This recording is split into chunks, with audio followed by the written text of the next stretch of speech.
আসসালামু আলাইকুম প্রিয় দর্শক, আশা করি আল্লাহর রহমতে সবাই সহি সালামতে ভালো আছেন। আমি আজকে বানাবো অত্যন্ত মজার একটা রেসিপি, তা হলো রাজকীয় স্বাদের শাহী চিকেন রেজালা। এই চিকেন রেজালা রেসিপিটা এতই যে মজার, আপনারা একবার না বানালে বুঝতে পারবেন না। বাড়িতে কোনো মেহমান আসলে অথবা কোনো অনুষ্ঠানে এই রেজালা রেসিপিটা বানিয়ে নিতে পারেন। তাহলে চলুন রেসিপিটা দেখে নিই। এখানে 1 কেজি ওজনের আমি একটা ব্রয়লার মুরগি নিয়ে নিয়েছি, আপনারা যে কোনো মুরগি দিয়ে বানাতে পারেন। তারপরে দিয়ে দিলাম লবণের সেটা, আর দিয়ে দিব হাফ কাপ টক দই। টক দইটা আমি একটু ফেটে নিয়ে নিছি। আপনারা কক মুরগি অথবা দেশি মুরগি দিয়েও এই রেসিপিটা বানিয়ে নিতে পারবেন। এবার আমি ভালো করে একটু মারিনেশন করে মেখে 1 ঘন্টার জন্য রেখে দিব। কমের পক্ষে 1 ঘন্টার জন্য রাখার চেষ্টা করবেন।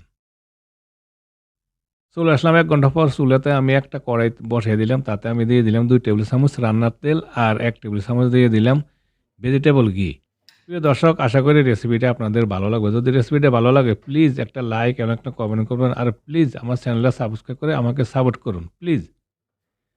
এবার আমি দিয়ে দিলাম 2টো তেজপাতা, 2 টুকরো দারুচিনি, 4-5টা ছোট এলাচ, 5-6টা লবঙ্গ।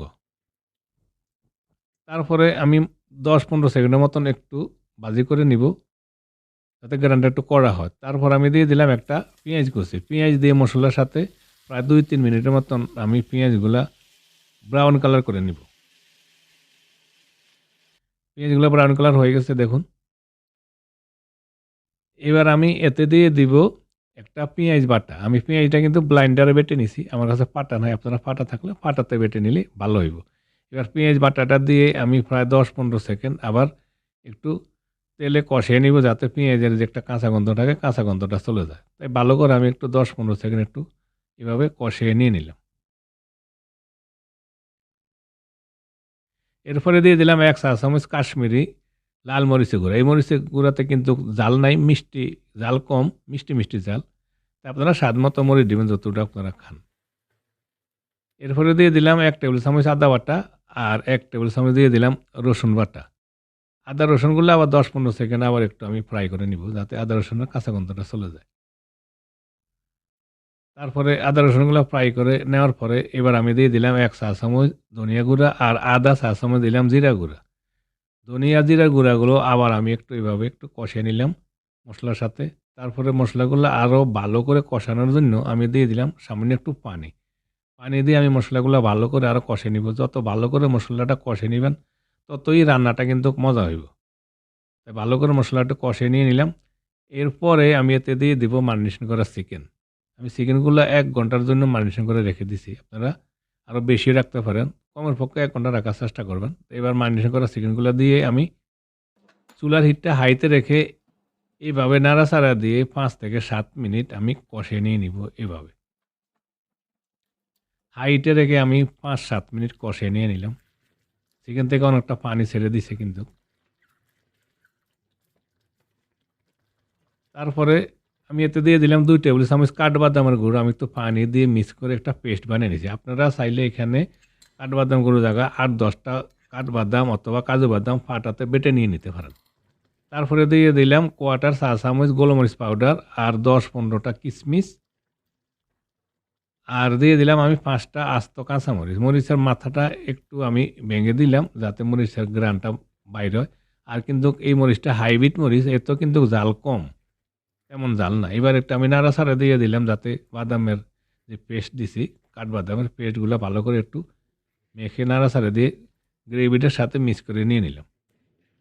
তারপরে আমি ঢাকনা দিয়ে দিব। ঢাকনা দিয়ে চুলার হিটটা মিডিয়াম হাইয়ে রেখে 8 থেকে 10 মিনিট একটু চিকেনগুলো কষিয়ে নিয়ে নিব।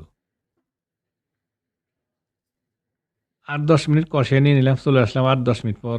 এর মাঝে কিন্তু আমি অফ ক্যামেরা আরও 2বার নাড়া দিয়ে দিয়েছি, যেহেতু কাঠবাদামের পেস্ট দেওয়ার পরে গ্রেভিটা গাঢ় হয়ে গেছে, নিচে যাতে লেগে না যায় তার জন্য কিছুক্ষণ পর পরে কিন্তু নাড়া দিয়ে দিতে হইব। এবার একটু আবার নাড়াচাড়া দিয়ে আমি এতে দিয়ে দিলাম তরল দুধ। এখানে আমি এই পর্যায়ে এখানে গরুর দুধ দিলাম। আমি 1.5 কাপ গরুর দুধ দিয়ে দিছি। আপনারা এখানে চাইলে পাউডার দুধটাও ব্যবহার করতে পারেন। আর গরুর দুধটা আমি একটু মাইক্রো ওভেনে হালকা একটু গরম করে নিয়ে নিছি। তারপর গরুর দুধটা দিয়ে আমি একটু নাড়াচাড়া দিয়ে এই পর্যায়ে চুলার হিটটা আমি মিডিয়াম করে দিব। মিডিয়াম করে দিয়ে ঢাকনা দিয়ে আমি প্রায় 15 মিনিটের মতন চিকেনগুলো মিডিয়াম হিটে রেখে আমি এভাবে একটু সিদ্ধ করে নিয়ে নিলাম।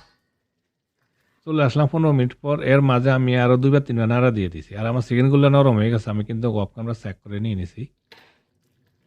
তারপর আমি এড করলাম সামান্য কিছুটা লবণ। আমার একটু লবণের দরকার, তাই আমি একটু লবণ এড করলাম। আর সুইটনেস হওয়ার জন্য দিয়ে দিলাম 1 চা চামচ হোয়াইট সুগার। তারপরে আমি দিয়ে দিব 1 চা চামচ ঘি। আর দিয়ে দিব গোলাপ জল। আমি 1 টেবিল চামচের মতো গোলাপ জল দিয়ে দিব। আপনারা এখানে কেওড়া জলটা দিতে পারেন। গোলাপ জল অথবা কেওড়া জলটা দিলে চিকেনের শাহি রেজালার শাহি ভাবটা আসে, শাহি গ্রানটা আসে। তাই গোলাপ জলটা দেওয়ার চেষ্টা করবেন। এবার আবার আমি একটু নাড়াচাড়া দিয়ে 2 মিনিটের মতন আরও এইভাবে একটু চুলাতে রেখে 2 মিনিট আরও রান্না করে নিয়ে নিলাম। তাতে পুরা মশলাগুলা এবং গোলাপ জল ঘিগুলা ভালো করে একটু মিক্স করে নিয়ে নিলাম। হয়ে গেছে আমার রাজকীয় স্বাদের চিকেন রেজালা রেসিপি। আপনারা এই রেজালা রেসিপিটা পোলাও, গরম ভাত, সাদা ভাত অথবা রুটি, পরোটা দিয়েও খাইতে পারেন। আশা করি রেসিপিটা আপনাদের ভালো লাগবে। যদি রেসিপিটা ভালো লাগে প্লিজ লাইক, কমেন্ট এবং শেয়ার করুন। আর প্লিজ আমার চ্যানেলটা সাবস্ক্রাইব করে আমাকে সাপোর্ট করুন প্লিজ। সবাই ভালো থাকুন, সুস্থ থাকুন। আল্লাহ হাফিজ।